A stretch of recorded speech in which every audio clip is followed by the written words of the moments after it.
inono lona ngqo inono lingabantwana lingabantwana noma lizingane umoya wabantwana lingabantwana liumoya wabantwana inono abantwana abachithiwe abantwana abachithekileyo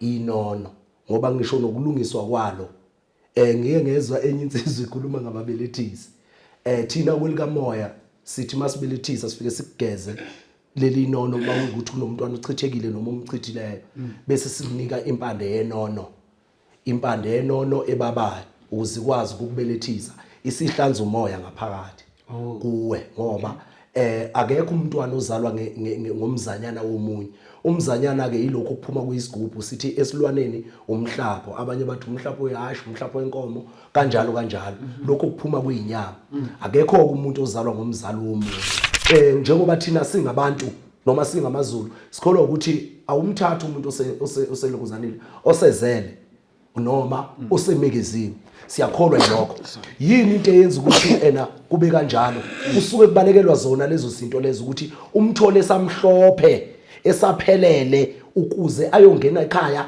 abe likhambi lokwelapha ikhaya kodwa manje uma usumthola esonakele mthiya sengizowehla nje esonakele uyakwazi ukuthi uqale ungalali naye ungamhlanzile ngoba once walala naye ungamhlanzile okuqala ingane leya eyaphumayo noma ikhiphayo kuzobe yakho izohlupha wena ngoba wena usulale phezukwane kwamacala awenza yena wayenza ingane kwangeyakho ngoba kumele ukwazi ukuthi indoda ayilali nomuntu wesifazane ingamganisile okusho ukuthi mayilala nomuntu wesifazane ingamganisile isiyenza icala umuntu mayichithekelwe isiso the importance of taking care of le mimoya yalabantwana is because of inyane eningi ziyaganga umntana mayiphumile esibelethweni sakho kubalekile ukuthi umlalise uhambe umbikeka kahle edlozini umqhumanise nabakini ngoba njengoba ubaba asho ukuthi ingane igcine isibeletho sakho that's the only place that they recognize now when you saying ukuthi uyoyenza iladi siyesuka sazisa idlozi lakho ukuthi kuhambe kwaba nesono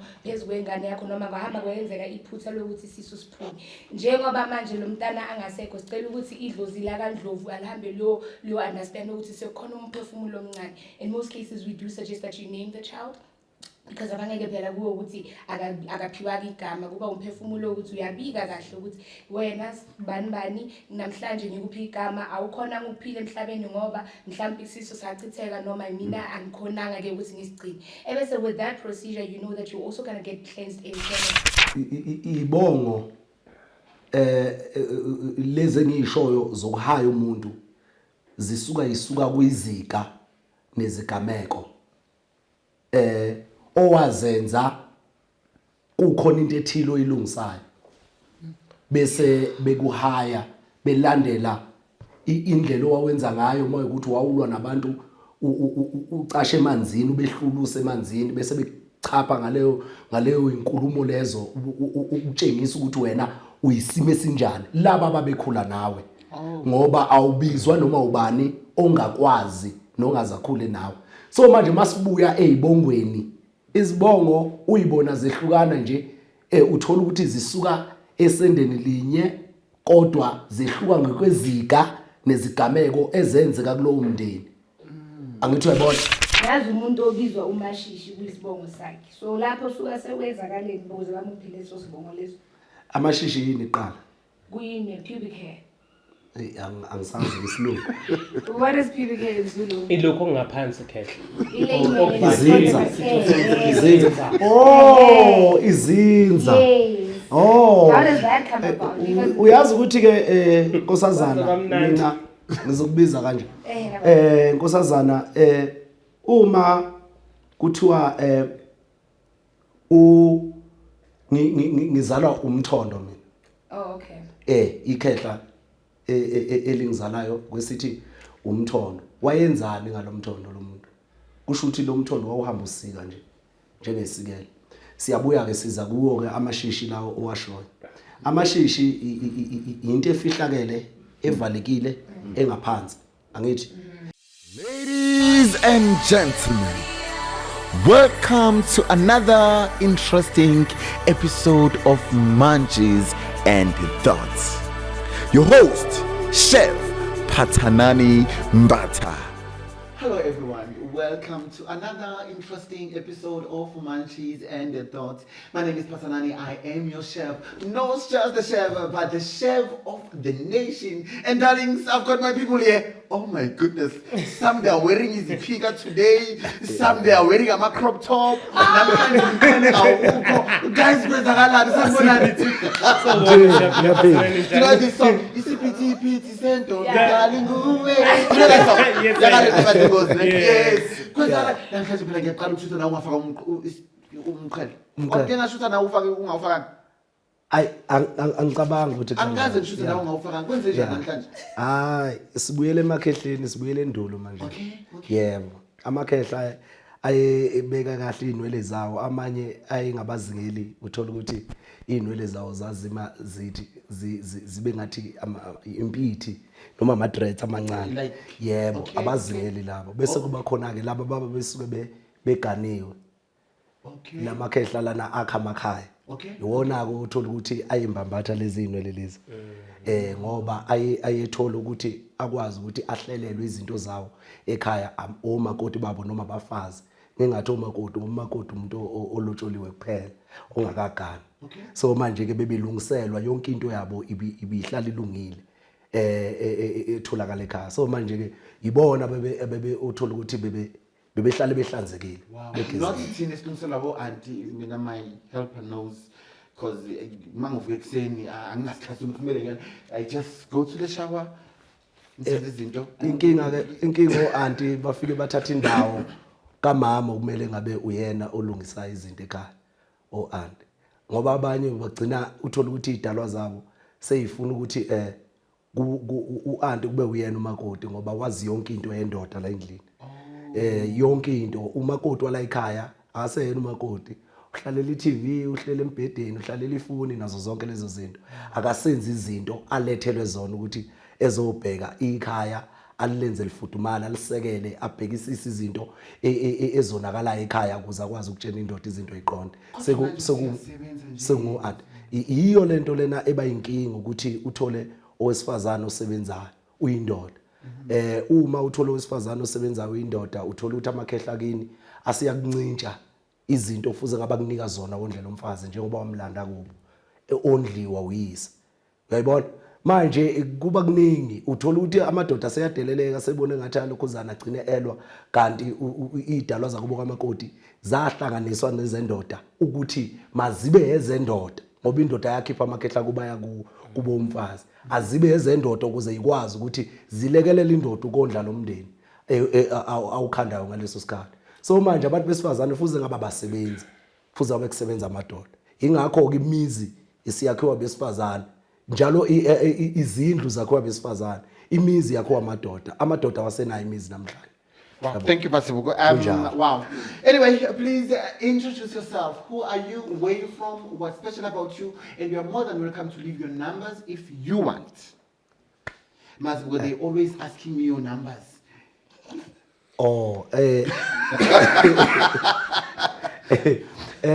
Mina ngumkhulu Mazibuko uhlanyelo moya. Ya umkhulu Mazibuko uhlanyelo moya. Ngitholakala eThekwini endaweni yaKaBest. Kodwa ke ngicanga ukuthi ngoba ikhala amakhehla liyavuthwa lapha eHammersdale. Ngicanga ukuthi sebe abantu abangifuna sebengithola khona. Ikhala amakhehla okay. NaseGoli ngiyatholakala eZola. eSoweto ngitholakala eZola. Inamba yami khona engena kumama, khona engena kimi. Abantu mangisegoli ngiyaye ngingathanda ukuthi abantu baseThekwini bangifonele. Kodwa bayangifonela ngibatshena idate yokuthi bayongithola nini eThekwini. EmangiseThekwini abasegoli ngibatshena idate yokuthi bayongithola nini eGoli. Inamba yami oyongithola kuyingene kumama u082392364. Engena kimi 0656059385. Engena kimi le. Bantu ke bayongithola kanjalo. Mina ngimelaphi ke umoya. Ngelapha umoya mina noma ngelapha imimoya ukuzibuyela ibe umoya. Ngoba imimoya ihlukahlukene iza nezimo zayo ngokwehlukahlukana kahle kahle nje ngelapha umoya umsamo ke imilando phezulu kwabantu nezigulo ke ngiyazelapha ngomoya bese ke sihamba size sifike nasemakhambini ngoba amakhambi ngiyawathinta izinkambi amakhambi izinkamba zonke lezo zinto ngokunjalo umkhulu Mazibuko. Thank you so much. Yebo. Sawubona. Kunjani? Siyafila. Namhlanje ayichawisa ngoma sangempela. Angiboni lokhu slay queen loku engaunderstand. Hey, Uba uyichazile ukuthi yabona manje sesibuyela emasimini and I'm actually glad that he said that because of Larry and Amorelin we are undergoing phases. So kuyafika isikhathi ekuthini you need to detach from your comfort and then allow umoya ukuthi ufike phezulu kwakho. Nami ngimangele ukuthi ituku uyano. But I'm allowing it to happen. It's a very beautiful journey. Umbereko oritswere, I'm very very glad. Kodwa ke ayi nami ngibelwe ngekhehla. wow. Introduce yourself. Who are you? Where you from? What's special about you? If you want to leave your numbers, please do so. Sakazani, ngowegama Gigogo Mercedes, gobela wama 2K, intombi yakaSello. I'm known for umsebenzi wami edlozini, ukuthwasisa nokudonsa. Kusahamba silapha ngiumelaphi wesizwe. I'm also a cultural voice to the youth, and I believe ukuthi indlela yami is very broad. I am very, very big on sharing spiritual journeys.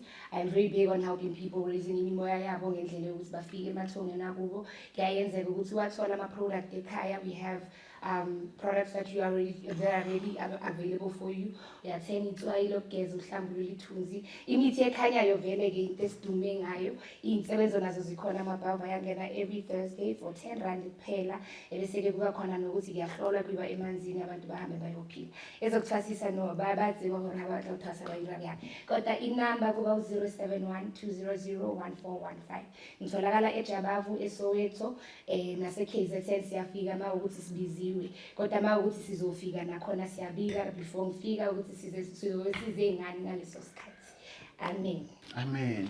Sawubona. Emakhosini njani? Siyaphila kunjani? Siyakholela. Namhlanje vele waba nje usister.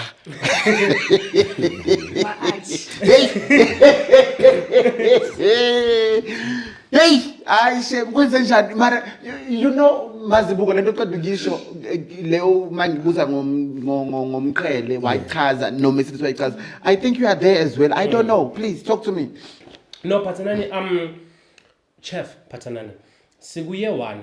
So if in numerology, if we are in year 1, nomunye uyi project yakhe yakamoya spiritually nomunye usentwasweni yakhe ehlukene neyomunye. It's either sibuyile emasisweni, it's either you are ancestrally, you are universally, or you are towards the marine side of it. So nomunye usentweni yakhe. So namhlanje kunalesi salukwazi esisha ngesithwasayo esikhona in the field. And ngithe mangivuka namhlanje bengigcokele kahle ngisleya njengemihla vele, but she was like ngicela isiphika sami khona sizokwazi ukuhamba naso khona ngiyokwazi ukwembatha lapho yakhona. So that is when now I had ukuthi ngisembathe. So that is why usibona nomunye uhlukene ngendlela yakhe. Mazibuko is different, uma setting up is different. I'm also different in my own side. Nomunye uyi project yakhe mntasekhaya. Cause like ngiyayibona and yazi ukuthi ne introduce yourself before I can. Thank you so much. Emaqhumeni nasemadolweni nomhlaba phezulu entabeni zokhahlamba phansi emgedeni kwelamathongo siyakhulela. I go by the name of Makhosi Sizwe ngisazi. I'm a numerologist and I'm also a spiritual teacher. I'm also a universal healer. I am not a traditional healer. I am a universal healer. Those are two different things. So for those that are looking for me, you can find me in all my social platforms, Smart Makhosi Sizwe, Smart Nyembeka Buthelezi, on TikTok, on Facebook, on Instagram, on YouTube. My numbers at 061-2306-479. 479. Ngicela bakithi laba bangishelayo bathi ukwehlisa kancane. Amen. Thank you so much. Wow. I'm speechless. Bachazileke ukuthi bangobani babuyaphi, and of course niyabazi they are residents kwa Matches and Thoughts, and ngifuna ukubonga Mazibuko, you know, ever since you started la kwa Matches and Thoughts asikusweli khehle. Yebo mthini. Ngifuna ukubonga ngalokho, and I don't take it for granted. Kunjalo. And uyazi njengomuntu osebenza ngemoya uhlalusho lokho esikwenza la asikwenzi anikwenzeli mina. There are moments la ngingafuna ukwenza khona Matches and Thoughts, guys. Let me tell you. Kuba nesikhathi la ngithi kodwa why am I wasting my time? Why? Like nginabo why abaningi. Ngenza izinto eziningi mina ngingedwa. Ngizibuze ngithi kodwa but bese iyafika into ukuthi you are not doing this for yourself. Yeah. Ithi lento mngaki imphefumulo osuyisindisile phathana kakhulu. Kakhulu. Esizakalayo. Ithi lento phathanani bangaki abantu abathembele kuwe nale Munchies and Thoughts. Yazi ngithule. It's okay. Then it's okay, I'll do it. Because even the things we talk about, I need to read, I need to understand, I need to be able to engage with you, I need to be able to give people into abayidingayo. Like I've learned my people. I always say when you do something, learn the people, learn your audience. I know my audience. There are a lot of things we can do on my platforms, but I said, you know what, this platform is for this, this, and I need to do this. I've got 3 big platforms, you all know. I can decide mina nabo Mercedes nabo Size kube nje platform ya champagne. You know we'll get like a lot of viewers because that's what people want. But anyway, I want to say thank you, Mazibuko, and honestly speaking, this means a lot to me and the Munchies. Siyabonga Mthe. Thank you so much. Ngize kuwe Mercedes, honestly, I know you're a busy woman. I know we are slayer everywhere. But one thing I really appreciate, when I need you, you always avail yourself. You never complain even once. Sizwe mngani wami. My friend. Speak then. Yeah. As much as we feel the drama matches are so way wide la. But it's back then. Like you know, we started Munchies and Thoughts with like 800 subscribers. La. You know, 800 subscribers. I remember when I had only 80 subscribers. Like I was like, you know what? It's okay. Ekishini. And Usaiba be like, you always, when I need you, like even if you're not available, like my friend, I'm not available, but the next shoot I will make sure. I want to say thank you. Thank you so much. You are not doing this for me, but you are doing this for the Munchies. We are on season 20, guys. Yeah. 6 years, 4 years to 10 years. Yeah. Which is, honestly speaking, when it comes to podcasting or whatever, some of the things are not easy. YouTube is not easy. I'm not gonna lie. Yeah. Oh. So I want to say thank you so much. And to you, my Munchies, I love you so much. And thank you so much. You can just do a chat. Okay. Now, I want us to talk about umoya wamanono. Amanono, inono, umnono. Dala nginizwa nikhuluma ngenono, amanono, but I never get an opportunity to know what. Let me just understand. Ukuthi lo moya wamanono kahle kahle umoya onjani, obuyaphi, uhlukene kanjani, unakekelwa kanjani. So my Munchies, we are starting now. Ndoda yakhe Jess, inkosikazi yakhe Jess. I'll start with you kahle. Awu sibonge siyabonga Mthe. Yazi ukuthi iqiniso linesineke. Isineke esikhulu, iqiniso nje linesineke. Noma uhamba 10 years uhamba. Ulibuya lokho limile endaweni yodwa, likulindile. Lithi wena imini wambalekela. Usubuyile manje sambe ngendlela okuyiyona. Leyo buhamba ngayo ngathi bekungeyona. Nesiba nezinkinga ke uthola ukuthi uma sisabuka kwasemhlabeni singaqondi ukukamoya. Siyayihambe ngokwazi kwethu nangokuthanda kwethu siye phambili.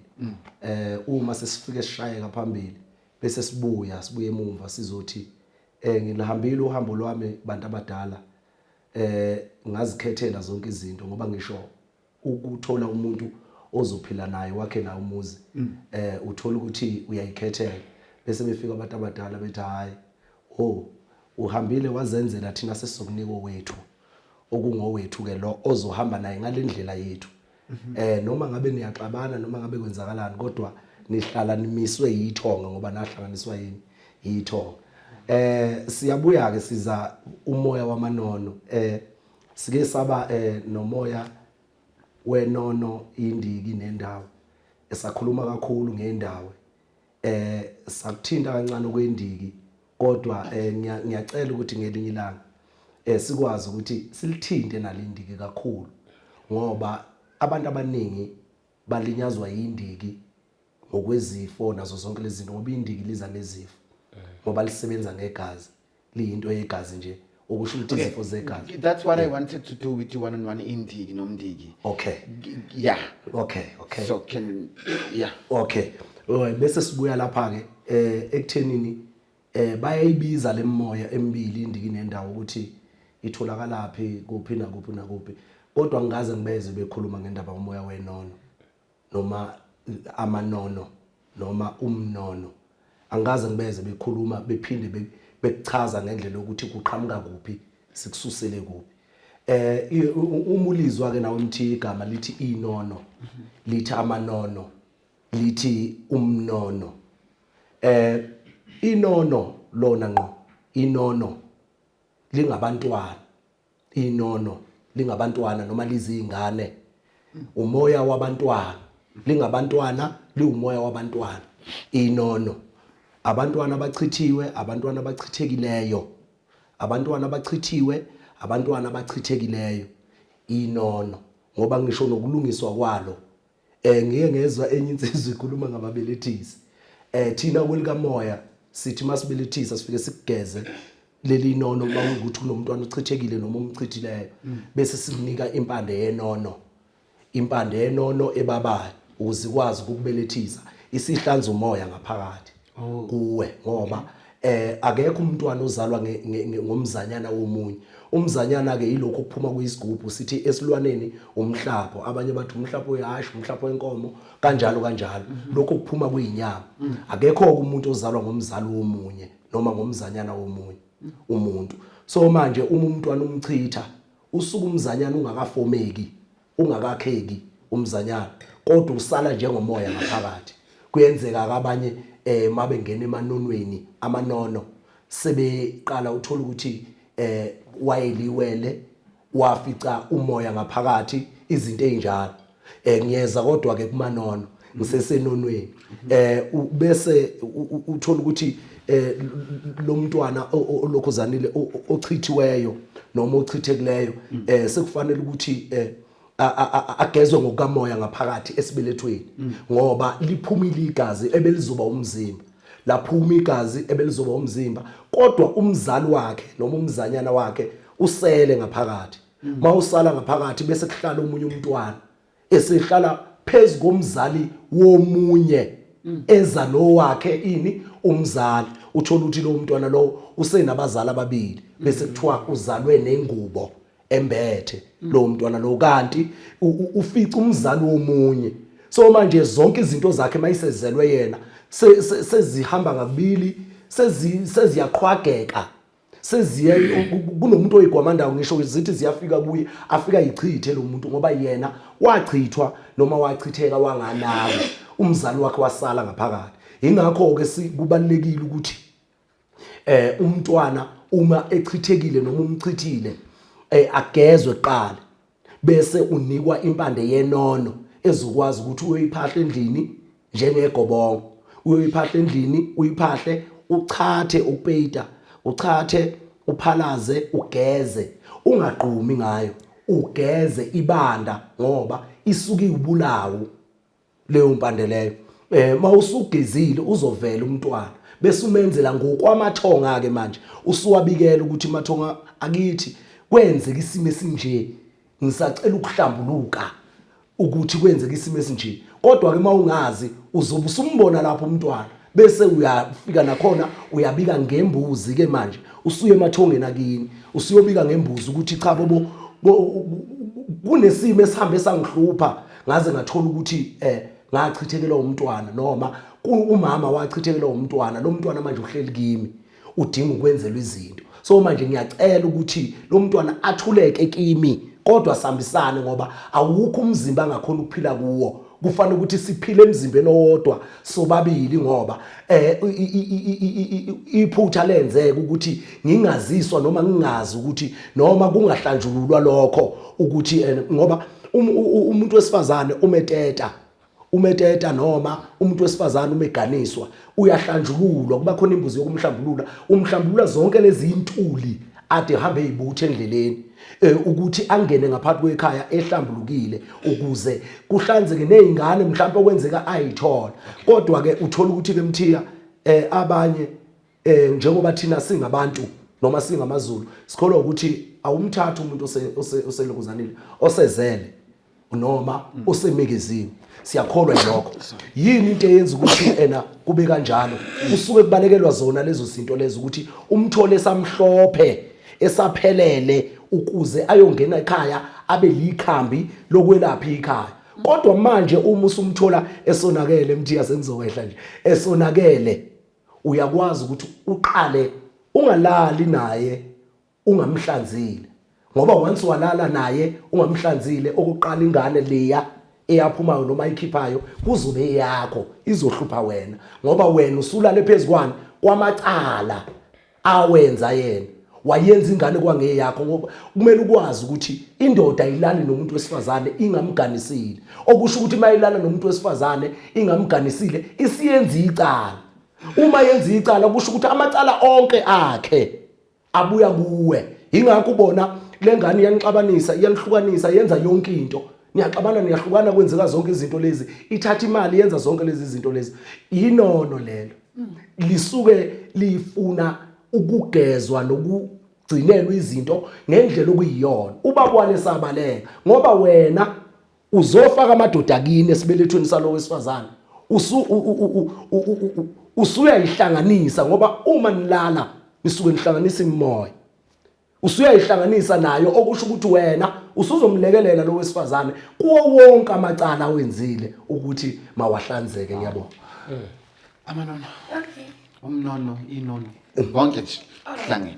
Umkhulu ichaza kahle makasho ukuthi amanono kuhamba kuba imimoya ihamba nabantwana kakhulu kodwa le mimoya le iphinde ivele kwabantu abadala. Ngibe nginjena ngiyakhona ukuthi ngibe namanono and they show up in different ways. Now how they come about uthola ukuthi in your lineage there's somebody against ukuthi you have not conceived ever. Uyakhona ukuthi ube namanono because of somebody in your lineage might have had a miscarriage or might have had an abortion. Yes. So now because of sikhuluma ngamadlozi idlozi alikhethi. If u-auntie uke wayenza kanjena kukhubazeka idlozi so if my mom had a miscarriage or wakhipha isiso mina ukuthi yimi ukuthi uzolungisa mhlawumbe edlozini noma yimi ukuthi I'm showing great interest and saying I want to understand the lineage yamadlozi nokuthi khamba kanjani lelo dlozi will then show up kumina liziveze ngendlela eyiningi ukuthi ngicela ukunakekela ngendlela so ngoba umuntu mayichithekelwe isiso the importance of taking care of le mimoya yalabantwana is because of inyanga eningi ziyagana umntana mayiphumile esibelethweni sakho kubalekile ukuthi umlalise uhambe umbikeka kahle edlozini umqhumanise nabakini ngoba njengoba ubaba asho ukuthi ingane igcine isibeletho sakho that's the only place that they recognize now when you saying ukuthi uyoyenza iladi siyesuka sazisa idlozi lakho ukuthi kuhambe kwaba nesono phezulu kwengane yakho noma kuhamba kwenzeka iphutha lokuthi sisu siphume njengoba manje lo mntana angasekho sicela ukuthi idlozi la kaNdlovu alihambe lo understand ukuthi sekukhona umphefumulo omncane in most cases we do suggest that you name the child because abangeke phela kuwo ukuthi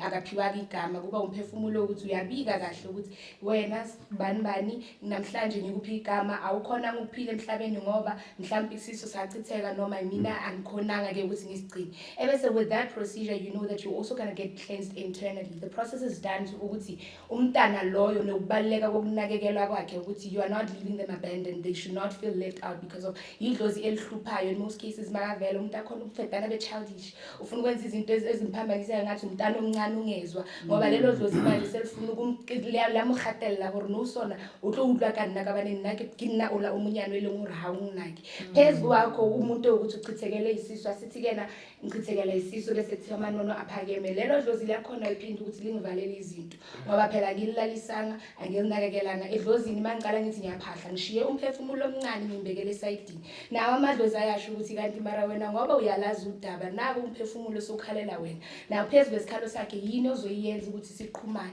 then this child starts seeking attention kuqala kuyamoshakala endlini abantu abasazwani ngoba kunamanono khona umntana omncane ukuthi ugangile ukhalela ukuthi anakekelwe now how you take care of these spirits is that you always just abantu abakuthi bathanda ubuclean, you know, be soft, hambe uyohlambulula umusa wakho because of phela akwazi ukuthi umoya wami ungahamba usinda bese ngithi ngihamba namanona akwazi. Umoya wakho kumele uhlezi uhlambulukile, you taking care of them ngokuthi bayenzela amaladi, you come there within the form of prayer or katayelo yalena phezulu ukuthi kunamathwasane omkhulu uthinte indaba yegobongo la khona. Umuntu ukuthi ubhekane nohambo lokuthwasa lapha besiyachazela umuntu ukuthi uke walahlekelwa yingane. But when we go into the spiritual realm of it, abantwana abaningi abakuthi bayathwasa bayashayela ikhamba lamanono. Ngoba kumele siphakamise lo moya ozele ukuzofunda. Ngithi phela ukhumbule ukuthi umphefumulo wabantwana kumele ukhuliswe ngendlela yokuthi usuwamukelekile emathongweni. So amathongo akini ahamba shaya ikhambeni kanje nelikanje nalikanje. Nawe njengedlozi ukuthi selizosebenza phezulu kwamaseji. Nali ikhambi lakho ukuthi ahambe uyosebenza ngendlela yesiko lempande yabo. You know, before I go to Smart Makhosi, kunento oqeda uyisho kare mkhulu Masedi umkhulu ogogo. Yeah, Mercedes. Yes. Oqeda uyisho ukuthi akusiso sonke isikhathi kuwena abhuthile or ochithekelwe but kuba mhlawumbe khona ekhaya kini owa yenza isimo esinjalo then sesifikela wena. Then in my mind it's generational curse. Yes, and they will never end if we are not taking care of them. Yes. Beautiful panel, beautiful topic and beautiful interaction. Mina ke phathanana ngomuntu obona ngamakhala. Abantu abadala bayangifundisa most cases they teach me using colors. So bake bangifundisa ukuthi amanona wafani, they are not the same. Kukhona amanono ka pink, kukhona amanono ka powder blue. Amanono ka pink, it's a combination of red and white, the purity of the white and the red of the bloodline combination with it gives back to the pink. The pink that says, I am a spirit that has tapped into the earthly realm, but I didn't manage to live for long. Then I departed. That means ukuthi umntwana lo nomthola ngeabortion, umntwana omenza ngeabortion ngemiscarriage, wafika emhlabeni waphila for a certain period of time, but akaphila ngesikhathi eside emqeda wandlula emhlabeni. Regardless whether owakho or okamamkhulu wakho or kagogo wakho or kabani, just like uNkulunkulu Masedi has said, amanono kaphinki lawo. And then you find the powder blue and white, the powder blue, the royal blue in combination with the white of the purity and the royal blue of the water, the water that says I am of the marine spirit, I am of the purity. In combination, I give of the powder blue in itself.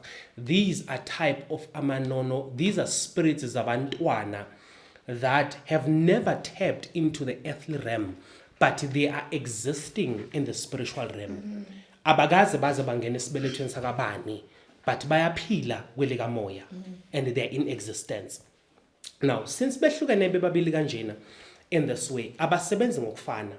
Usually these ones abaga pink, it's these ones that we esibalungisela ngamaladi bathole sebageza siyabahlambulula siyababuyisa bangamadlozi at the end of the day siyabahlambulula siyababuyisa sibenzani bangcwele, and we're trying to bring back the purity in them ukuthi yes we know ukuthi there's a certain karmic event that happened, which is it's how you guys departed from the earthly realm, which you had an intention of living kulomhlaba, but unfortunately it didn't happen ngaleyo ndlela leyo. Therefore we are resting your spirit, but as much as we are resting it, as we are still awakening and welcoming it back to the family ukuthi izokwazi ukunakekela abanye. Now if these ones are not taken care of, I'm not going to count what ozakwethu have said, but one of the things that they usually do laba baka pink is that baqhwakela lezi ezinye izingane, and mabe baqhwakela ngaphezulu kwabo, what do? Benzi into eyiningi, but one of the things they do, ingane ungayithola isiphatha ama-feet phathanane, ingane isiphatha ama-feet siya-feet and stuff like that, or ithola ingane ingathi siyisidome esikolweni, kanti kunale ngane ehleli phezu kwayo eyenza ukuthi ingakwazi ukufunctiona izulu layo, umhlaba izulu layo, the brain it can't operate because of the brains are like this. There are two of them, and kunale ngqondo engasebenzi ephila from the spiritual realm, kunale esebenzayo ephila from the physical realm, but this one can't function because of khona le engaphezulu engasebenzi ephila kwelomhlaba leka moya ehleli ngaphezulu kwalena. And then now the child useyithola uyithola ngazathi unelokhunjana autism, une-epilepsy unayo yonke lento leyo ne-schizophrenia futhi sikenzeka leyo ngane imemeze makwenza ukuthi mhlambe anihlambulanga imemeze endlebeni zakhe ayizwe kube ngazathi and manje makamemeza akamemezi yedwa umemeza nalezi zalikwazi namakhehla ezimgadile lapha khona ugcina umuntu esehamba kuthiwa nokho ngazathi unabalozi kumele ulungise kanti cha ileli nono ahamba nalo elidinga ukuthi lolungiselwa ilaba bakaphinki ke labo. These ones baga powder blue, they are mostly more towards gifts, spiritual gifts and the finances. These ones baga pinky, they normally can't really affect the financial side, but they mostly affect the physical side that they are mostly much linked to, like the bloodline. But these ones, they are mostly familiar to materialistic, because in the water spirits in itself, the water bodies are the ones that are creating the algorithm that we are living in, which are the algorithm in itself. It creates the life archetypes, the life aspects, umshado, imali, umsebenzi, and stuff like all these things. So these ones, they are very much able to affect all these types. When you see someone twa unobsebelezi, unobthandazi, you must know behind the scene the origin of leso sipho leso amanono. That is why most cases abathandazi bakudala they were known ukuthi badila ngabantwana, badila ngabantwana kuthiwa gogo sibani banuguti ngokuthi abelethise ugogo sibani banuguti ngokuthi umuntu mengakwazi ukuzala wazi ukumupha imbiza thizena akwazi ukuthola abantwana stuff like that. Is because behind the scene the origin yabo the origin of the gift amanono. But at the very same time, these powder blue manonos, they affect mostly amadoda. Men are the ones that are mostly affected by these ones. I don't know why when the spirit told me this, but it said most people that are affected by these ones are manon. And they, if you want to set them up, abasebenzi ngamalata, abafana labaga pink, you don't set them up ngamalata and stuff like that. Okay. They don't use that, but instead you use. They want you. Angithi upattern uyasebenza emsebenzini mhlambe usebenza wherever you work, and then you have these ones. They don't want you ukuthi ubasebenzise kamlungu bese bona bazosebenza kamlungu, because bona njengoba bakhona baze ukuzosiza wena financially. So if wena usebenza kamlungu, rather have a side hustle business on the side la khona uzointroduce kubona uthi mamelani ubaba une Uber, ubaba wenzani and all of that. Sebenzani kule Uber lelanda nama customer iUber ikwazi ukusebenza nanokuthi ngikwazi ukufida abazukulu nabashana and stuff like that. But while you are still focusing this, but if uzobasebenzisa ngapha, the day they discover partner ukuthi usebenza la kamlungu and ubasebenza la kamlungu balokuba attract ama customer wena as a sales management ucabanga ukuthi izinto zakho ziyapopa and stuff like that, kanti yibo abasebenza. The day they discover ukuthi wena you are nothing in this company but you are just a sales manager, esalipopa esalidance. Okay. Yo, yeah. Yeah, you want to say something? Mthiya uyazi ukuthi mangiqala ngithe kunenono kunamanono kunomnono. Uma sithi a i u silandela isimo somsindo, silandele isimo sokuma ngeposition ukuthi ungakuphi kwenzakalani. Kodwa uma sikhuluma amanono sithinta kakhulu abantu bamanzi abangaba amawele banqwambile bagaxile. Yebo, sithinta labo bantu labo abaphuma nezipho okungenzeka ukuthi unqwandwa nje uphuma esalukazini esithile ngoba leso salukazi leso safika sizogana la ekhaya, safika siphethe amakhehla kubo emfihlo esibelethweni okuyiwona asekela nakhulisayo nafudumezayo lawo makhehla lawo, okuyiwona futhi akwazi ukubamba imbewu yendoda ayigcine ihlume ikhulise. Sinokuzwa ke uma bekhuluma ngescience bethi ubulili buhlelwa indoda ekuzalekeni komuntu, ubulili buhleleka indoda esesibelethweni sowesifazane, okusho ukuthi ubulili buhleleka esibelethweni sowesifazane buhlelwa owesifazane ubulili, ngoba imbewu nendoda ifika iyiyo nje, ingahlukanisile ndodana nandodakazi, ifika iyiyo ingahlukanisile ndodana nandodakazi. Kodwa mayiqala ihluma ikhula ku decide abakwamama ukuthi leyo ngane izoba umfana lo wesifazane abe inkosazana kulelo khaya, ngoba uzela umuntu ozokwazi ukuqhuba lesi yasibongo ngokubambisana kweyidalwa zakwababa nezakwamama zikhokhelene noma zikhanyiselene ngendlela ejabulisayo, bese bekwazi ukuthi bavumelana ukuthi umntwana uzoba umfana liqhubeke leli khaya. Kwenzeke futhi uthola ukuthi kunezinto eingalungisekanga ngendlela zangapheleliswa, kunezikhalo kuba kabani kubo wentombazana, bese benza kube ingane yentombazana, wena nje uthola inkomo kodwa isibongo sakho siyafa. Angithi uyabona izinto ezinjalo kufanele ukuthi sikwazi ukuyiqonda emanonweni mayethi umuntu unamanono, okusho ukuthi kungenzeka wena uzaluliwele lo mntwana wangakwazi ukufika la emhlabeni ngoba wakheka kuphi esibelethweni, ukuzaleka kwamawele nawo ngamanono amawele ezelwe nje wona. Ukuzaleka kwamawele kudecideka phakathi esibelethweni. Uma kuyikuthi kunezinto ezikhalelekayo angaphuma amawele efana kuumfana nentombazana, kungeyona iGeminal noma Mr. Sun Geminal, ungesona, kuphume kumfana nomfana, kungabi umfana nentombazana, ngoba mase kumfana nentombazana sekungamakhosi lawo, sekungamawele emvelo, ngoba vele ukhona wesilisa kukhona wesifazana.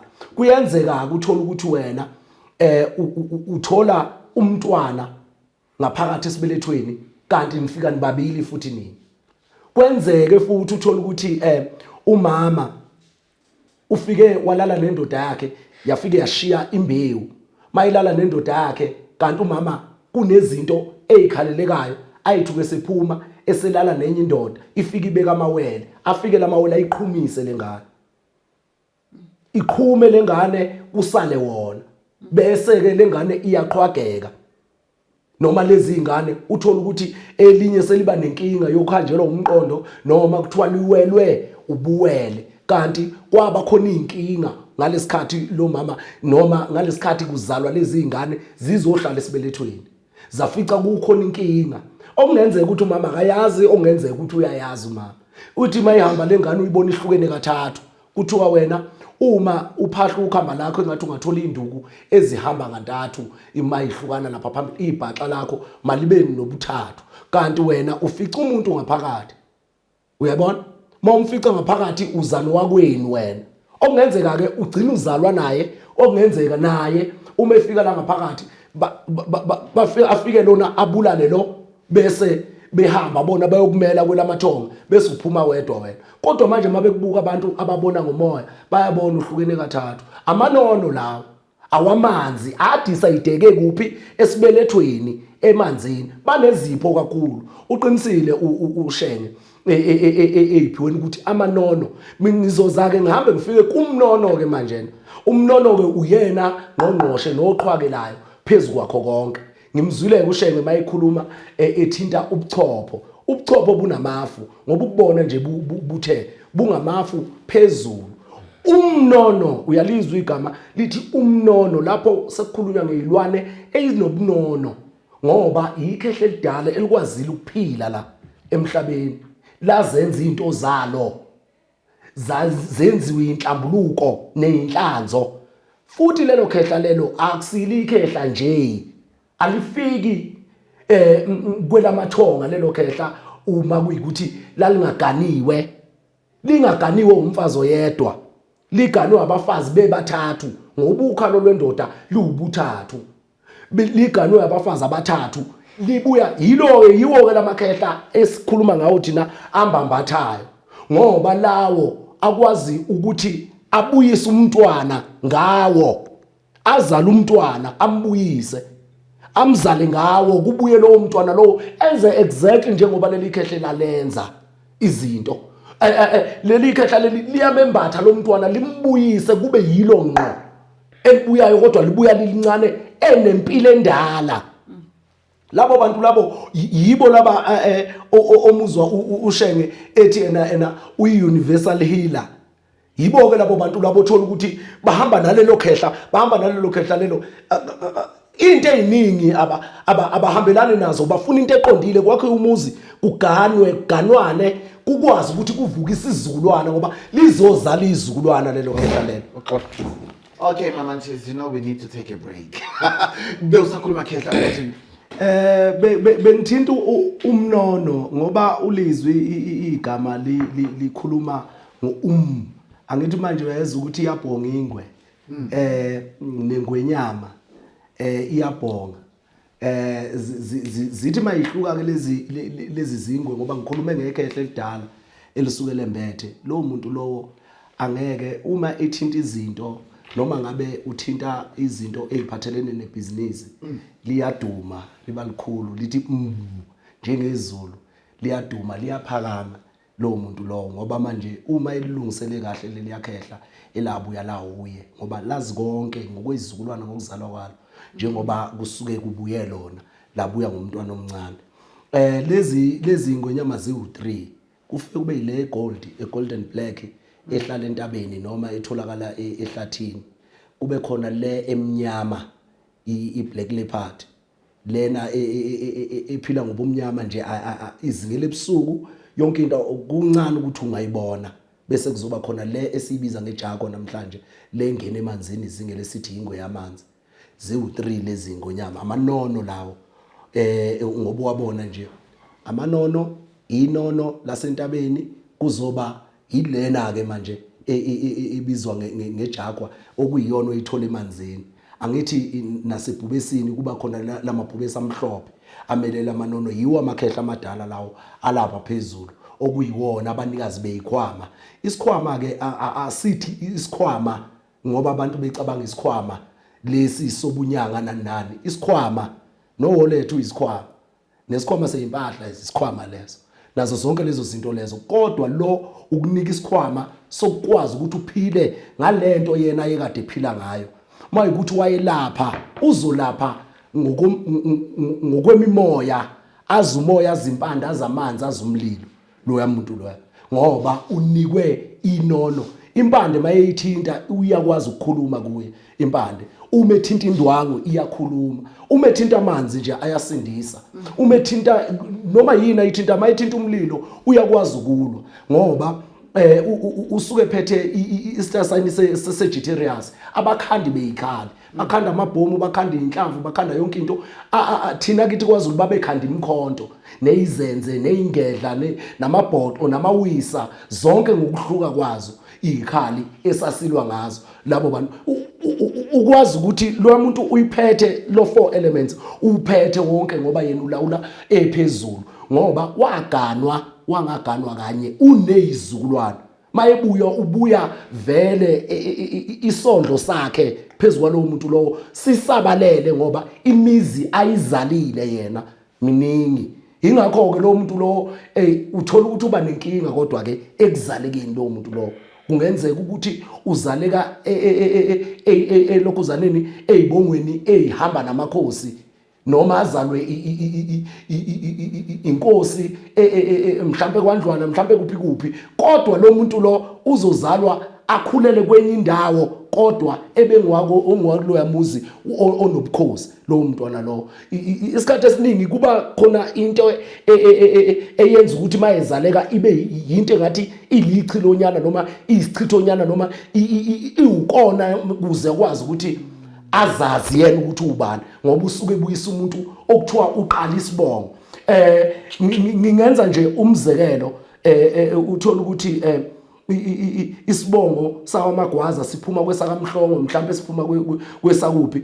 Uthola ukuthi lo muntu lona wayezalwa la ekhaya kodwa ebona izinto zakhe zenzeka la ekhaya, ebona izinto zakhe zenzeka abala ekhaya bengaphumeleli izinto zabo ingenzeki, agcine uthola ukuthi la ekhaya usenyamambi kanti vele ulicala la ekhaya lomntwana. Njengoba elicala la ekhaya lomntwana useyaphuma useyoqala isibongo useyibiza ngelakhe igama ngoba vele isibongo nesithakaselo ngoba uzwa nje nawe isibongo nesithakaselo okusho ukuthi siyabonga bese sithakasela. Ukuthakasela ke ukujabulela leyo nto osuke uyiphiwa uzoyibonga. Manje kusho ukuthi isibongo siyigama lomuntu bese nimbiza ngokunenzela lokho.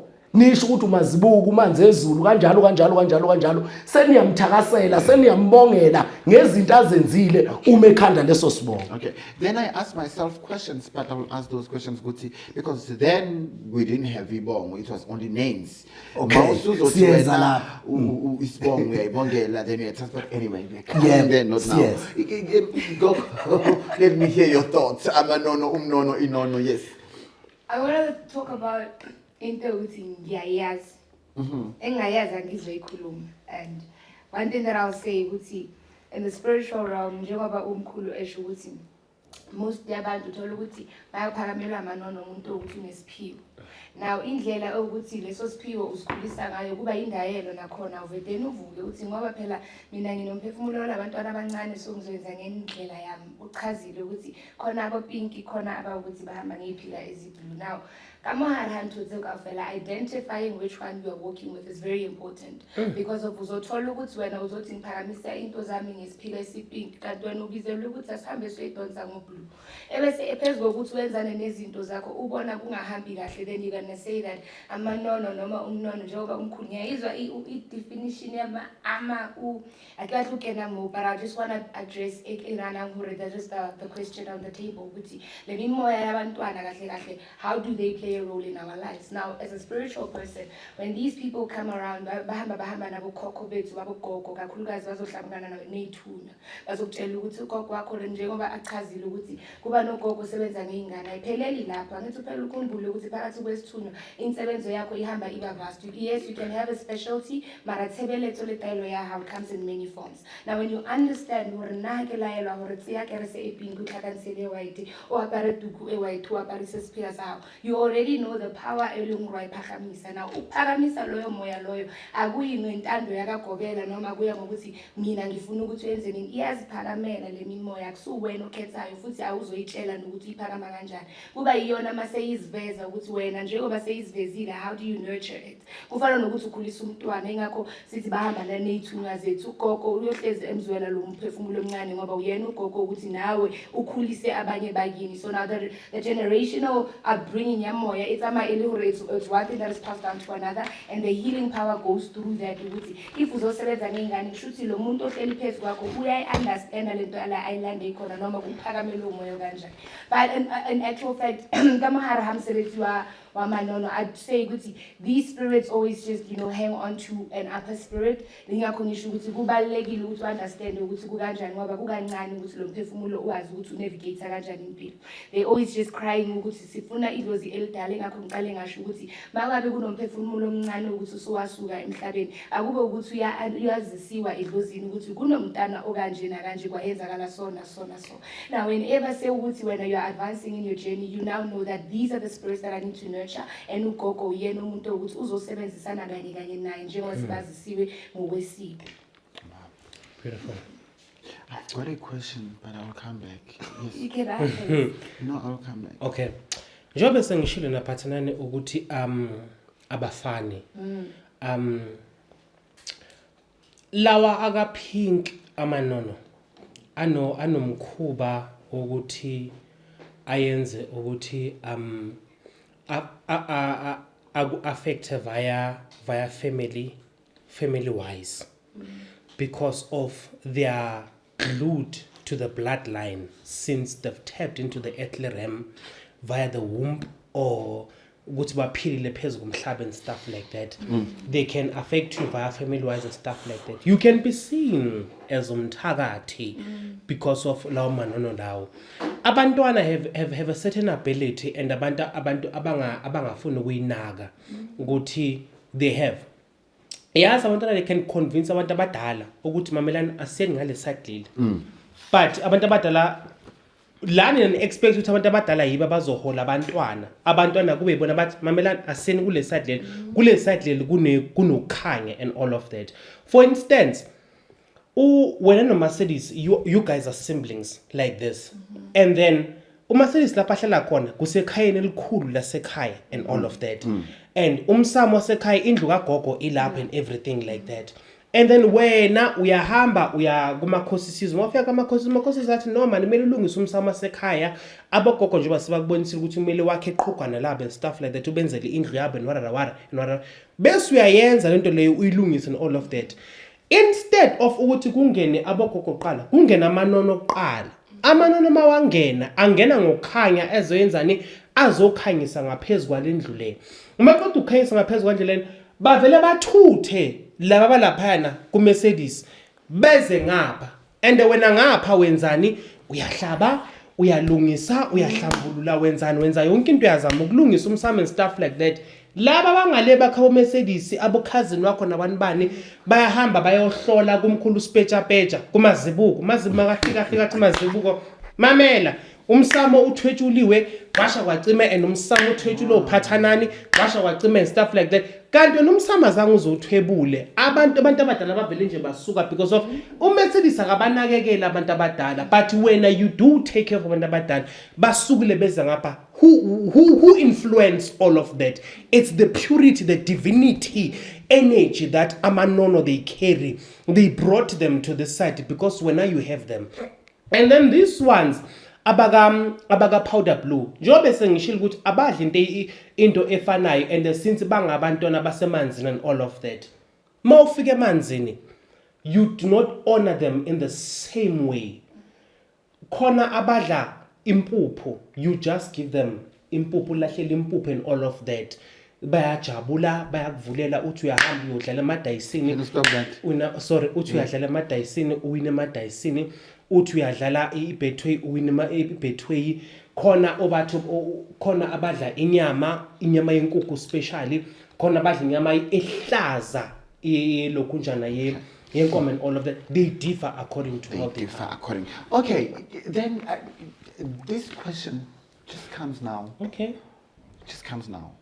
But I'll start by giving Mazibuko a chance. You remember when I was asking you Ngeibongo Namakam? Yeah. Let me give you a chance. Then I'll bring this topic. Okay. Just came now after what you just said. Yeah, Mthia, uyabona uma kukhulunywa ngesibongo, kukhulunywa ngezibongo. Kukhona izibongo zensizwa, kukhona izibongo zamakhosi. Ukhona izibongo zamadoda noma zamakhehla. Izibongo lezi engishoyo zokuhaya umuntu zisuka kuyizika nezigameko owazenza kukhona into ethilo oyilungisayo bese bekuhaya belandela indlela owawenza ngayo uma ukuthi wawulwa nabantu ucashe emanzini ubehluluse emanzini bese bechapha ngaleyo inkulumo lezo ukutshengisa ukuthi wena uyisimo esinjani laba ababekhula nawe ngoba awubizwa noma ubani ongakwazi nongazakhule nawe. So manje masibuya ezibongweni izibongo uyibona zehlukana nje uthola ukuthi zisuka esendeni linye kodwa zehluka ngokwezika nezigameko ezenzeka kulowo mndeni. Angithi uyabona ngoba yiyo lento bengikade ngisho ngithi ikhehle lidala likubuyisa eliwukhokho likubuyisa ngomkhokha wena ngoba sekunezinto ezingagcinwa la ekhaya njengomndeni esingayigcini ngokwezindlu nezindlu ngoba sibalekela ukuthi mina ngizalwa ubani angikwazi ukwenza into eshiwo ubani ngoba washo lengazwananga nobaba. Uyayibona into enjalo uthola ukuthi abazwananga nobaba nje uthola ukuthi ubaba omkhulu walala nomama wayo lensizwa yona izalwa ubaba wayo owagalwa unina wazala umfowabo lo mfowabo lona uthola ukuthi uma yena ekhula ubona zonke izinto ezenzeka la ngisho laba bephuma bekukhona lapha bayoyifunela khona bambona ukuthi uhlukile lo muntu uthola ukuthi ke abasezwani ngaleyo ndlela useyaphuma yena wembethe ukhokho lo muntu okwenzeka umkhokha umezozalwa umuntu walala nomuntu angamganisanga bese ke efika lapha nezama ukudukisa umkhondo azibize ngesinye isibongo. Kodwa mawuthi uyalandelela lento yakhe yalesi sibongo iyabafaka nalabo bantu bakuloya muzi. Usuyabona ukuthi wayibiza ngegama ukuze isizukulwane sakhe sidukele umkhombo ukuthi esalapha. Kodwa manje yena still la ngaphansi kwaleli igama lakhe uyayifaka lezi zike ezazehla kuloya muzi zenzeka nokuzaleka kwakhe. Uyabona bese ke kuqala isibongo kanjalo sekuqala isibongo esisha esidabuka kwaButhelezi ngoba yena lo muntu wayekhanda intelezi. Uyabona uthola ukuthi kwasona leso sibongo saButhelezi sidabuka koDlamini koZulu kobani kodwa yena ngoba wayebhizi ekhanda intelezi ekwazi ukwenza izinto uyahamba yaya kuphi bahamba nayo baya kuphi bafike benza lezo zinto wagcina eseyibiza ngontelezi yena noma ngoButhelezi. Uyabona izinto ezinjalo ezenzakalayo izibongo azikho into okuthiwa isibongo amagama abantu ababenza izinto base beyathakazelwa ngalokho ukuthi uwena wasiqalela lesi sibongo. Sesiyakuthakasela ukuthi wena wenza ukuthi kwenzeka ukuthi kwaukuthi hayi ukuthi isibongo nje isibongo ngoba manje nami ngithiya akwenguveze lokho ngoba abantu sebehlupheke kakhulu belashwa into abathi ayipheli. Abanye baze uthole sebephendula nje oSmart Makhosi sebebridge izinto zabo ingoba uthola ukuthi lezi zinto uthi lona lento ngizoyenza kanjani ngoba yehlula ubaba omkhulu yazohlula umkhulu lento mhlambe yayenza ukhokho mina ngifinyeleli lapha ubabona ko Smart Makhosi sebeyiphendula lento leyana kanti ukuhlanza kwezidalwa kuyaphela. Ukuhlanza kwezidalwa ngoba uyibona zimile leminwe ngoba uyi5 kanjena imele ukuhlanza kwezidalwa kuzogcina bese kuqala esinye isibongo noma kuqala elinye igama lo munye ozokwazi ukuthi naye ahambe igeneration to generation bese buya esezoqala phansi ngoba akekho ngale kwesithupha. Angithi uyabona so manje awukwazi ukuthi ungaphendulela abantu izinto uyiphendule ngabe uyihlambulula ngokuhamba kwama generation to generation ngoba ukumosheka kwezinto zethu kumosheka ama generation amathathu usuka kubaba agcine ngasawugcina umsamo ubaba ayishintsha isibongo athi ubani yebo uyazi ukuthi uzalwe yisendelo kaButhelezi kwakhumalo owaganisa uMaZulu kodwa yena uzalwe yisendelo kaButhelezi akakwazi ukuya kubo ngoba unina wagana la ekhaya bese phuma yena ayibize ngesakhe isibongo esiseceleni ngoba enzela ukuthi adukise lento yokuthi ubesenukwa ubese kuliwa naye ubese xoshwa kwasekhaya esedingiswa nazo zonke lezo zinto lezo bese ishintsha yena elahla umkhondo ukuthi yena uzalwa lapha kaButhelezi izibongo iqhamuke kanjalo ke ngiyabona Wow, my manches, I hope you are still enjoying this episode. Yazi kuningi. It's a lot. It's a lot. It's a lot. And of course, guys, don't forget to order my new book. It ends in pebbles. You know, when you guys are talking, I'm like, you know what? At the end, it will end in pebbles. Definitely. This is my new book, guys. You're gonna try to please make me proud again. Let's take this book on top, like we did on my own, because Nayo Futi is still available. And thank you so much to all the pre-orders. I love you guys. Do you wanna say something? Say something about Ibong. You don't have anything to add on that? I mean, Mkhulu pretty much says it, but more earring Ibongo zihamba ngesenzo eyinkulu yabona lapho ngathi sizohamba siba nenkinga ngoba phela isibongo yebo onezinye izibongo ezihlebisayo and angeke futhi ke size sisho yabo. So how did that come about ukuthi manje phela wena so nesibongo leso bese kuthiwa isenzo ngizoyenza i-example ngazi umuntu obizwa uMashishi kwisibongo sakhe so lapho suka sekwenzakaleni ukuze bamuphile leso sibongo leso amashishi yini iqala kuyini pubic hair. Angisazi isilungu. What is pubic hair in Zulu? Ilokho ngaphansi khehla. Izinza. Oh, izinza. Yes. Oh. How does that come about? Because Uyazi ukuthi ke Nkosazana mina ngizokubiza kanje. Nkosazana uma kuthiwa ngizalwa umthondo mina. oh, okay.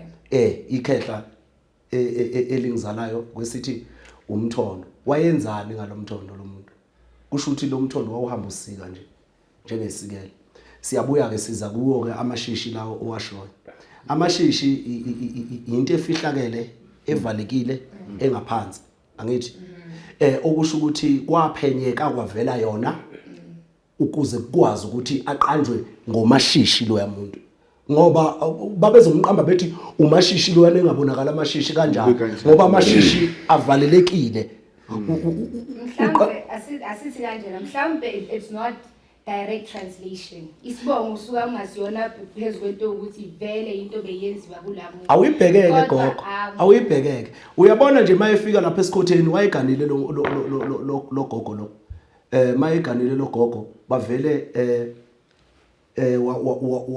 wabanjwa umuntu okanye indoda yakhe wayeyibona ehlathini mayeyibona ehlathini mhlambe wathi uyaqhamuka umthiya ehambele ehlathini ethi ugawula ubona isibasa kubo sifile wathi mayebona ngithi indoda ibhekele owesifazane ubheke ngapha ngalapho uqhamuka khona umthiya avele abafice kukhona into abayenzayo lapha kuzozala umntwana bese ebona amashishi yena mayebona amashishi kanjeni avela athi hawu amashishi benzani laba bantu angithi uyabona kuzala umntwana lapho uyazi yena ukuthi makuvela lo mntwana lo wavela kwenze njani ngoba isibongo sisuke sinemfihlo ethile eyento eyenzeka manje abantu abadala usuke bezama ukuthi banivezele umlando wokuvela kwaleso sibongo kodwa manje kufihlekile ngoba mawuyilandelela leyo nto njengomlando uyilandelela uyathola ukuthi ayingeke kwakukhona isiga esenzeka noma ukhona inkinga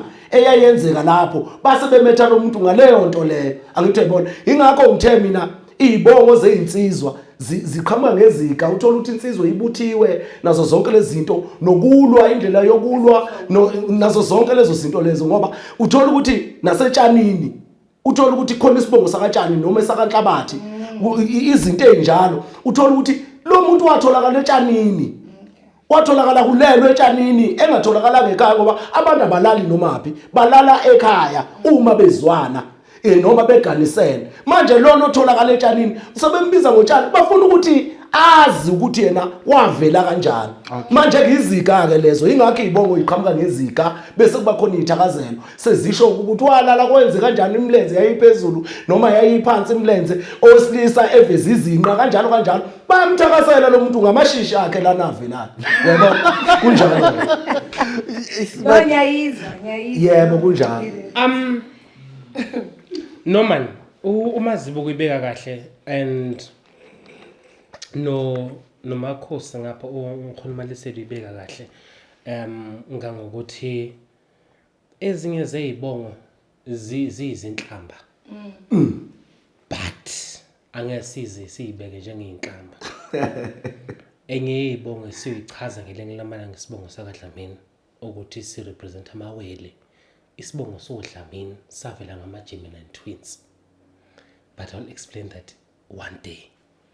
It's fine. Now, But I want you to explain it now. like How? Yeah. Like so honestly. No, you can't bring something and then like you are no, the founders say bongo zakwaDlamini babe ngamawele. That's why when we refer to the Gemini twins in the numerology we say oDlamini. We don't refer them to as the Gemini twins. We just refer, if we want to bring it into African spirituality, we say oDlamini because I can hear people with Mbatha. ngoba babe mbathana Oshana. so Dlamini wayedle mina ngizongichazela. It's fine, not now, but it's fine. Ngicela ukuya la ngifuna ukuya khona. Ibongo, they also have they play a very pivotal significance. When Ungasididi ngesilungu usitshele sifuna ukuzwa ukuthi ngithiya ngizoza kulento kaShela ayishoyo ukuthi mhlambe mina ngiyoyibeka ngenye indlela Okay. it's fine. kodwa nje It's imiyeka akaka- yeah. They play a very significant, simple English, they play a very significant role.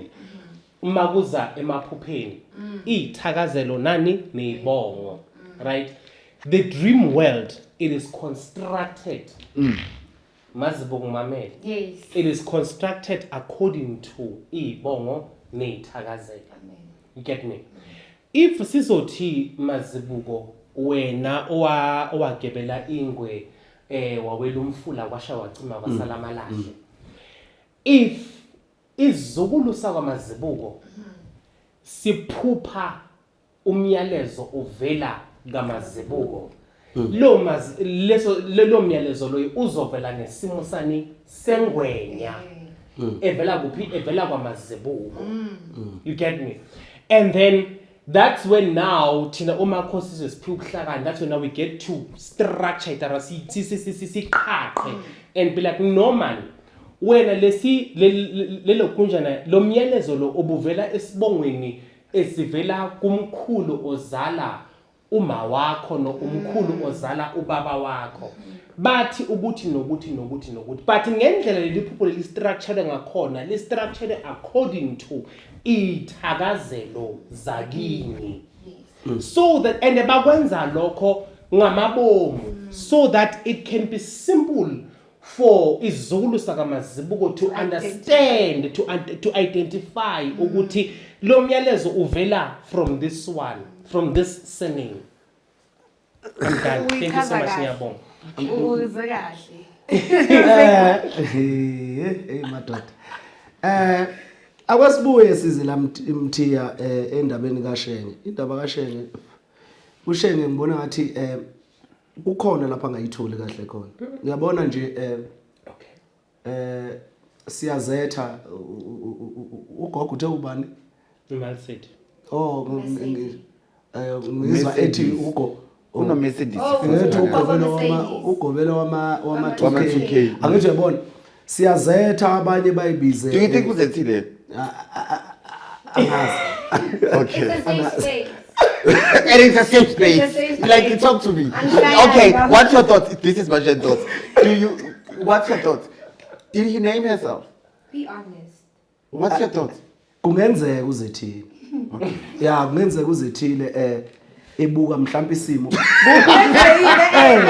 Nakho yizo lezi zinto engishoyo ukuthi Definitely soon. kungenzeka ukuthi mhlawumbe naye uli2K 1 uma ke eli2K okungenzeka ukuthi futhi izinto asebenza ngazo yena ezisimanje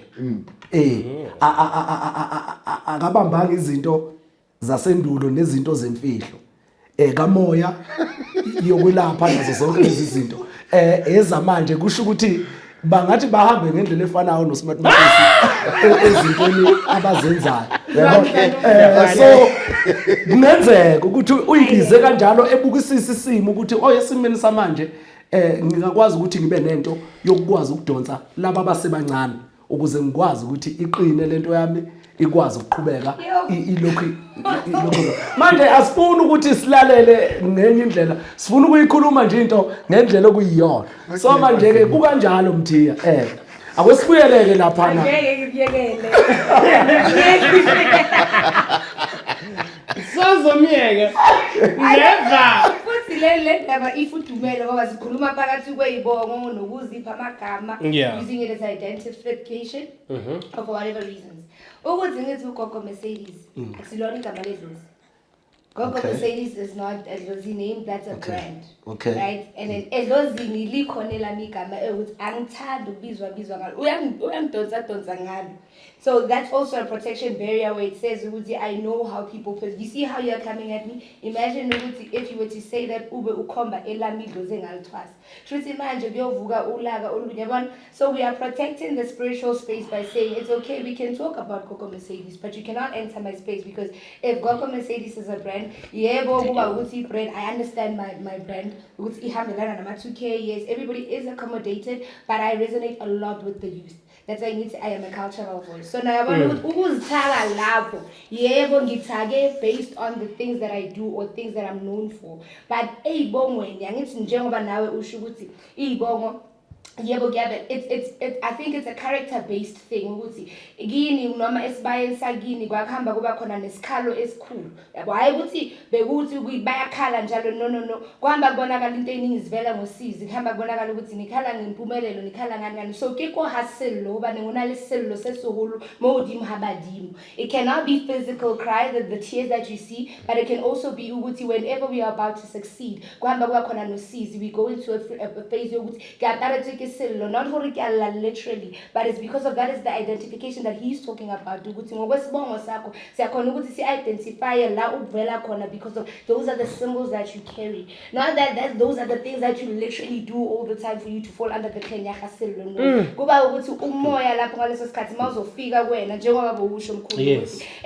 It makes it easy for me to know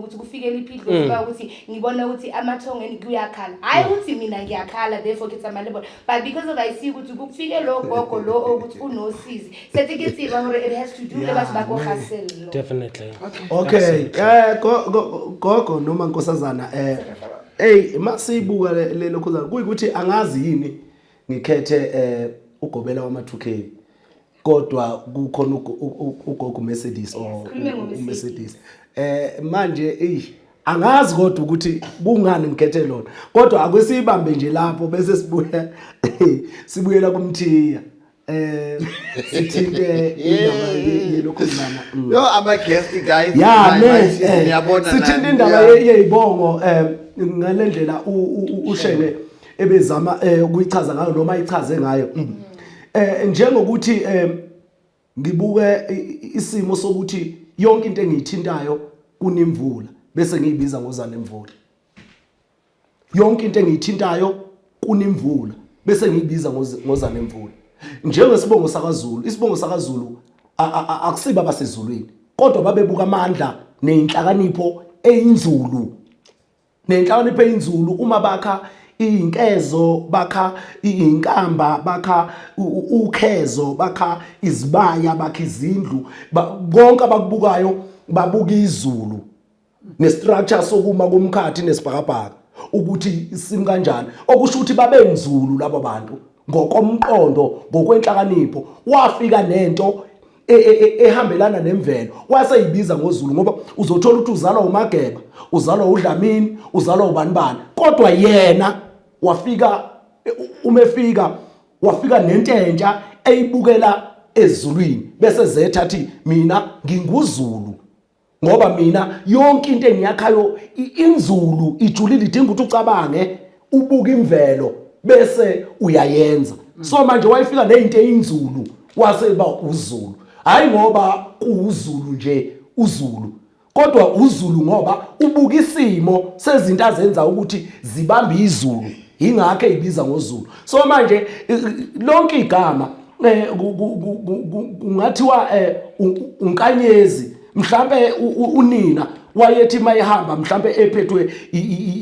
izinhlungu zengane eyizele aholwe inkanyezi uyabona ngoba yonke into eyisibongo iza nesigameko esithile nesenze esithile osenzayo noma esenzakalayo ngalesi sikhathi wena ulokhuzana abanye uthola ukuthi umndeni unjani ngoba umndeni ngalesikhathi ekhulelwe lo mntwana wawuziveza ngendlela okungeyona kuye waseyibuza ukuthi umndeni onjani lona engithi ngiukhulelelwe ingane ube ungichapha ngenhlamba ukuthi ngiyathakatha nazo zonke lezi zinto bese ethi ingane yakhe athi umndeni unjani ngoba kunesiga nesigameko esenzekalile uma ezala lo mntwana njengoba ngishilo ukuthi kumnono usuke kubuya ikhehle elidala uthola ukuthi ke abanye bayethiwa amagama ngoba kulalelwe ithonga elithile mhlambe elele ebusuku wasebonisa ukuthi kuzobuya umkhulu okwakucijimpi kuzobuya umkhulu okwakucijimpi ngale ngane ngoba abanye bawathatha emathongeni amagama abawethi ingane zabo angithi uyabona kuzobuya umkhulu okwakucijimpi bese yetha nje lengane ethi ucijimpi lo makuhlehlwa kubuyela komkhulu vele wayekhona umuntu wayeucijimpi lapha ekhaya mthiya kwakuhlehlwa kubuyelwe emumva kubukekale isigameko nesenzo esasenzeka lo mntwana ezozalwa okanye bambone ngokwethonga ukuthi hayi uzovusa ubani lo mntwana uyabona bese ke kwenzeka leso simo esinjalo esethola lelo gama bese yena atholeke manje ngokomlando ukuthi uzaleke kanjani ngoba awethiwa ngomuntu owayezalwe ngendlela ehlukile kuneyakho wethiwa ngendlela umuntu owayezalwe ngendlela ethi mayifane noma efanayo kuneyakho bese bekubiza ngalowo muntu uyabona. Wow. Do you want to say something? Hey, ngine problem. The problem yami it's naming kids according to the karmic event that has occurred when the child is birthed. You get me? Because as a numerologist, when I calculate your day of birth, your date of birth, your name, your surname, and then you're gonna tell me ukuthi umpi zonke or umhlali sonke and stuff like that. For me, it automatically shifts the whole entire destiny of yourself. And ngazathi abantu abamnyama abayi understand lento leyo ukuthi yokupha ingane amagama ingane uma isazalwa ipha ingane according to uthando, ipha ingane according to ngesifiso onaso ngempilo yaso, musu kupha ingane according to event eyenzakele, because leyo ngane is gonna live impilo yayo uzoyiphila according to the event. Ngisacela ukubuza Shenge. Ngisacela ukubuza Shenge. Ingane izalwa nini? What do you mean izalwa nini? Ukuzalwa yini ukuzalwa? Giving birth, bringing life onto earth. Danke. Kodwa Kodwa impilo emhlabeni. ukuletha impilo emhlabeni. Wenza noma yini. Umntwana mayehlala esibelethweni usuke engazelwe.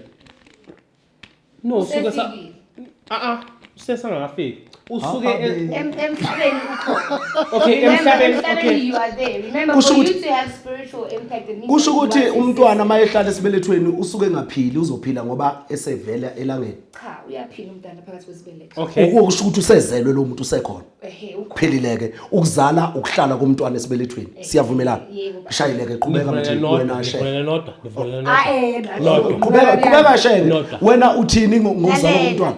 When it comes to giving birth, angithi ingane mawuqala ukwazi ukuthi uzethwele kuba nakhona izinto ezishintshayo. Now you cannot take ukuthi phakathi kokuthi mina ngizokupha igama mase ngikuthanda. Cha, ngikuthanda ube ngaphakathi kwami, and everything that is happening ngibe ngizethwele, it means ukuthi that's the connection that I have with the child. So if you fika ka usimakaleng kusho ukuthi ngimangele ukuthi nginanamhlanje ngizele ingane ngibe ngibhekane nezinkinga engaka Qedile sesiyavumelana mana ke Shenge ngikubuze bese uyaqhubeka kuza mina bese uyaqhubeka ukuthi bengifuna ukukubuza lento wangaphendula kuzo Shenge. Okay Shenge Yini ukuzala?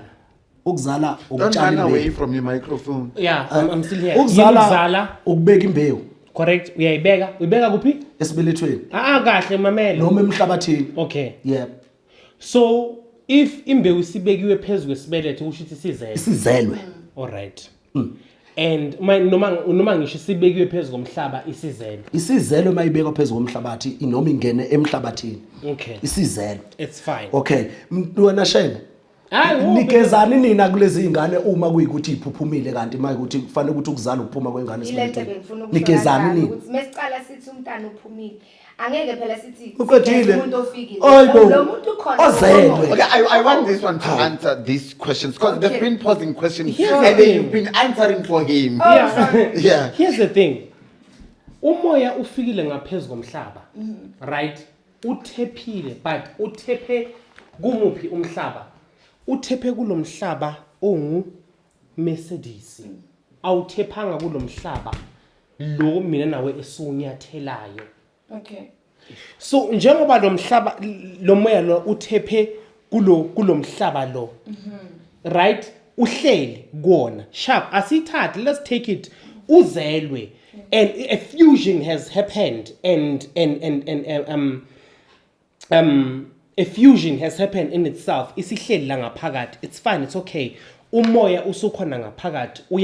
Uyakhula uphenduka isibumbeko sani somuntu. Uyaqhubeka uloku njani ulungiselela ukwenzani ulungiselela ukuzalwa kuphi ngaphezulu komhlaba lo mina nawe mzali esunyathe layo. Uyabelethwa, Right? Chef. Uyabelethwa ke lo muntu. Yebo, ngisho Right. Yehlisa nelokuzana. umoya mazibuko. Nombila uthela uyabeletha, umbila uyabeletha usuqhumisa okuhlumileyo, uyabeletha. Kodwa ukuqhuma kwembewu ibola ikhula. Ingakho nelokuzana namagama einyanga zonyaka esintwini ngoba umZulu nje amagama einyanga zonyaka kuthiwa umandulo kwandulela okuhlumile ngoba kungcwatshwa kunguncwaba kaAugust kuthiwa umaqhubu ngoba kuqale kwaqubuka ukuze kube khona untulikazi angithi uyabona zonke lezi zinto zihamba ngemvelo manje mawuthi kuyendulela kodwa kungaze kuhlale kuqale kanjani ngoba phela manje kufanele ukuthi kuhlale echashaza ngisho uzodweba uround shebe uthi chashaza bese uthi dwi uthi chashaza sekuhlalile sekuyaphila Okay, my munchies, I need to close this to be continued because no, actually, because I never I never give my thoughts, but I will give my thoughts on this one. I never give my thought, but I will give my thoughts. Please order my book. It ends in purpose. You'll understand what I'm talking about. And I want to say thank you so much for your love and support. And to you, my guest, I really appreciate you. And I don't take you for granted. At times, just listen to understand before you can answer your word of wisdoms. Anti ngiphinde iqiniso linesineke isineke salo sijule kakhulu liyabekezela iqiniso iminyaka ngeminyaka liyabekezela uyabona nje kulonyaka ufika isikhathi salo iqiniso bonke abantu ababebalekile eqinisweni ababehambile eqinisweni babuyela kuphi eqinisweni ngaso sonke isikhathi zonke izinto ziyobuyela esimeni sani salapha ezayiqale khona ngoba isiqalo siyiqiniso sikulinda uzuphinda ubuye njengewashi njengoba lamba liqala ku0 liphinde libuyele ku0 ngiyabona. Thank you. Just hold on. Hello?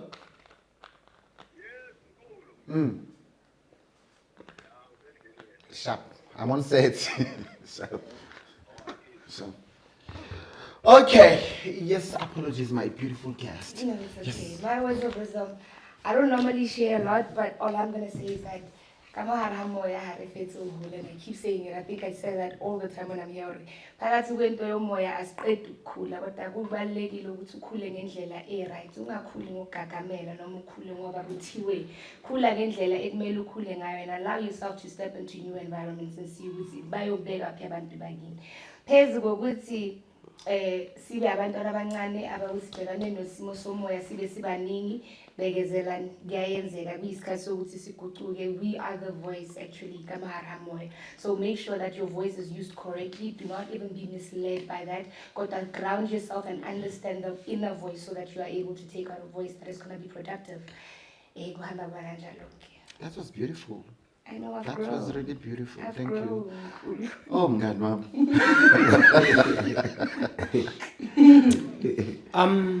Thank you so much for tuning to Munchies and Thoughts. Thank you so much for listening to Munchies and Thoughts. Thank you so much for subscribing. When you find it, it's not by mistake. It's because of there's something that you have to learn on it, and there's an episode that you're gonna come across it, and it's gonna teach you a lot that you need to know. The universe always knows what you need to know, and then it will always make sure that it navigates you to the correct direction, and the correct direction may be Munchies and Thoughts. Thank you so much for that. Thank you so much to Pachanani and the crew in itself. Siyabonga siyacamakusha emakosini. Oh my goodness, I want to say thank you so much to all the followers in Munchies and Thoughts on Facebook, Munchies and Thoughts on YouTube, Munchies and Thoughts on TikTok. You guys are amazing and I really appreciate you guys. I don't take you for granted. And of course to my guest, oh my darlings, I want to say thank you so much. On that note, it's a wrap and goodbye, darling!